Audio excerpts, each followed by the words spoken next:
What a Wild Spirit Brings by Lil, Chapter 52. Good. Now careful to use only one hand to cup the light. Do not clasp, only cup. Good. Now do you feel it pulsing? Blackskin stated. Lil tried to feel for anything, but could only feel the pounding of her own heart. I can't feel any pulsing. Excellent. Blackskin stepped up to the light Lil was holding and put one of her own hands over Lil's, then put her other hand over Lil's other hand, and pressed it down on top of the light.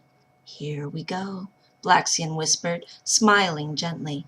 Lil opened her mouth to say something, and then they were gone. She couldn't see Blackskin, and she couldn't see herself. She tried to scream and heard nothing. She could not hear anything, not breathing or even a heartbeat. Panic started rising, but then she realized she could still feel. She could feel Blackskin's hands cupped over her own. Lil clung to that feeling. It was all there was. Suddenly, there was a green field. Mitten was lying on the grass watching the clouds on a hill not far off. Lil could see and hear again, and almost fell to her knees with relief. Blackskin was next to her and released her hand, smiling reassurance. It is never pleasant the first time, but there is no way to warn you. Not really. You would only be all the more frightened if I had tried. You cease to exist in a way for a moment when you enter someone's mind, when they are not dreaming. Despite this, it is still much safer, and you must never forget you will always come back, Lil. The dreamer will either begin a dream, or wake up, or die, and then you will be yourself again. Lil still shuddered. She almost ceased to exist? How terrifying! She stood, breathing deeply, willing herself to calm down. And to think she had been excited to try this! Finally, she realized again that they were in a green field, watching Mitten on a hill. She looked in all directions, and the edge of the world seemed to grow fuzzy and hazy the further in the distance she gazed. The closer to her, the more solid and realistic everything was. This is Mitten's dream? Lil asked. Yes. I guided her to dream of this. This way it is a pleasant dream for her, and also we remain unnoticed. We cannot escape being part of the dream, but we can escape that the dreamer ever knew we were in her mind. Light! So how did you make her dream of this? I simply hand-fold this symbol here and imagine where I want her to be, or if I needed, who I want her to dream about. People often reveal much about themselves depending on who they dream about. You can discover alliances and betrayals.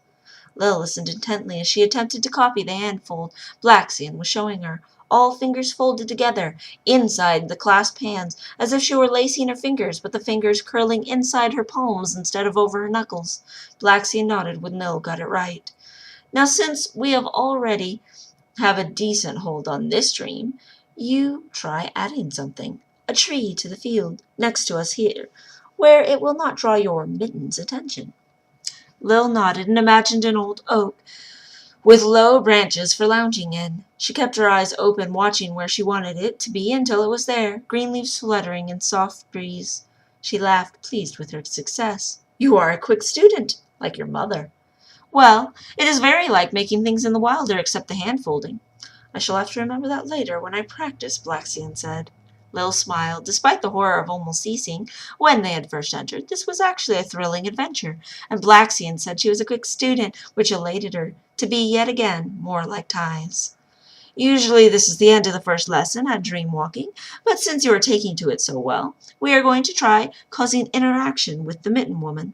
I want you to make someone she would know and trust, and have that someone walk up to her. Lil nodded. She had made things before, but never a person. She wondered if she could make a person in the wild, or the thought had never occurred to her. She would try it some other time. For now, the dream needed shaping. Lil formed Mornay next to where she and Blackskin were standing, the queen, in all her grandeur, in a dress filled with more pearls and embroidery than ivory silk, crowned with the same golden tiara she had worn the first day Lil had met her in the garden at the castle. Well done! Such detail! Who, may I ask, is she? Oh, this is my mother's cousin, Mornay, Lil answered. Still studying the queen, Blackskin commented. Now have Mornay walk up the hill to Mitten's front. We will come up behind so as to remain still unnoticed. Lil nodded and obeyed, keeping pace with the fake Mornay on the opposite side of the short hill. Mitten, who until now had been contentedly watching clouds, her own mind shaping them into things, suddenly leapt at the sight of the queen, face grim. Mornay and Mitten are not friends? Blackskin asked, worried. Lil started to say they were, and remembered that what a Gimp had said. Bite Heldani was now at the castle, because Mitten was sent away. Mitten was walking toward the Dream Queen, and the Queen was suddenly on a throne, and the field was gone, replaced by the courtroom Lil had barged into, and she was searching for Mitten at the castle. This is not good, little brave one. Mitten's mind has reacted too much to the Mornay woman. Her mind has taken control of the dream. We should leave. To leave, you must take your fingers from the inside of your hands and point them straight away from you, still laced like this. Blaxian did as she described, awaiting Lil to emulate. Meanwhile, Mitten spoke to the Queen. Your Majesty, I served you faithfully. It is not my fault that Lil ran off. After what happened with the boy, can you blame her? And suddenly Lil felt herself being dragged to stand next to the throne, wrapped in her gear only, with nothing but a dagger at her waist. I do not blame Lil. I want the girl back in my halls. She needs schooling and etiquette and control, but she has a very good heart, a strong spirit. I saw my cousin in her daily, and if she would fight so hard for a boy she was not related to, why not for her own little cousin? You chased her away, Mitten. It's your fault she left, and I have no idea where to find her. Then let me help you find her, Mitten snarled, shoving Lil closer to the throne with her palm. Lil wanted to leave, but couldn't, not just because it would interrupt the dream, but because she had no control over her body. She had no ability to even lift her hands. She wanted to call to Blaxian to ask for help, but couldn't. She felt afraid, having no ability to do anything. She was at the mercy of Mitten's mind, and Mitten was angry. Had Blaxian already left? Could Blaxian even help? Mornay eyed Lil, and Lil felt herself speak against her own accord. Mitten chased me away in the first place. Don't trust her. Mitten's face warped from anger to rage, tinted with fear. Little brave one! Oh, bravery does not mean running from your problems. Bravery does not mean hiding from your problems. Grow up! Do not speak to her as if you have any right to, Mornay announced. Mitten's rage was being overcome by fear now. But I have to stay with you. Your Majesty, this is where I have to be. Don't you understand? Mornay sat, not looking at Mitten, openly ignoring her. Mitten turned to Lil, her face almost pleading, and Lil felt her heart break as her body turned her way, arms folded. She didn't want to hurt Mitten. She wanted to hug her, but she couldn't. She wanted to cry, and couldn't. The prophecy! The Andari royal line will save us all. Ever since the prophecy was told to me, I have devoted my life to the royal line. To you, your Majesty. I gave up battle. I gave up Jerk for years. I even betrayed the power for Lil. I risked everything to serve you and make sure your line remained secure. Lil, that ungrateful brat! When I found out she was alive, the last of the pure line light, I was stupid enough to think she was the meaning of the prophecy, that she would be the one to save us, and now here I am, doing the tasks of an understudy, untrusted by the power, punished by every other Heldani, forbidden from touching the elements or wearing runes, all because she ran off and you cast me away. But your Majesty, don't you see, I am faithful to you still. I would serve you still. I believe in the prophecy, even now as much as I want to throttle her. I know Lil might be the key. I want to keep her. I want to help you find her. Your Majesty, I want to serve you. I want Shealum to finally be defeated forever. It has to be her the prophecy spoke of. It has to be. Lil knew if she could control her body at all, she would be wide-eyed right then. Mitten thought she was part of some prophecy? And poor Mitten, dropped down in rank and not allowed to wear her runes? Grief was overcoming the shock. Mitten had suffered disgrace because she had been rash and left without any warning. Mitten, who had tried to be her friend. Mitten, who had helped her escape when the power wanted her done away with.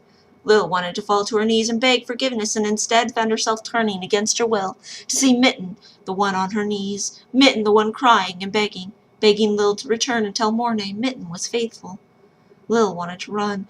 She wanted to be anywhere else, and she couldn't leave, couldn't move. She wanted to look away, but couldn't, wanted to at least soften her expression, but still felt her face twisted in arrogance.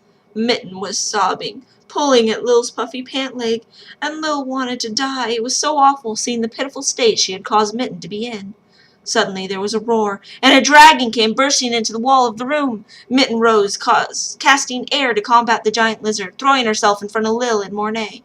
Lil felt herself move against her will behind the throne with Mornay, while Mitten, suddenly wielding a bow and arrow, shot arrows rapidly from an ever-supplied quiver, forcing the beast back.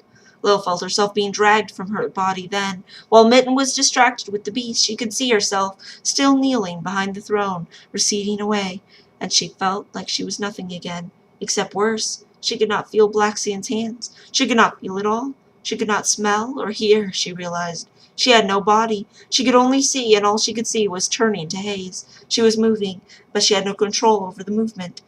Her only emotion was panic. The haze turned to black, and the only thing that was left of the woman who had been Lil was terror. She sat up screaming, Ferg yelping at her, shrieking directly against his ear. Almost clamped a gigantic hand over Lil and his ear, and that only made Lil scream harder. Somewhere, like being underwater and hearing someone speak, she heard Blaxian command she be set down. Somehow she felt at the edge of her consciousness that someone was untying her and helping her to the ground. All she knew was it was a blessing when it all stopped.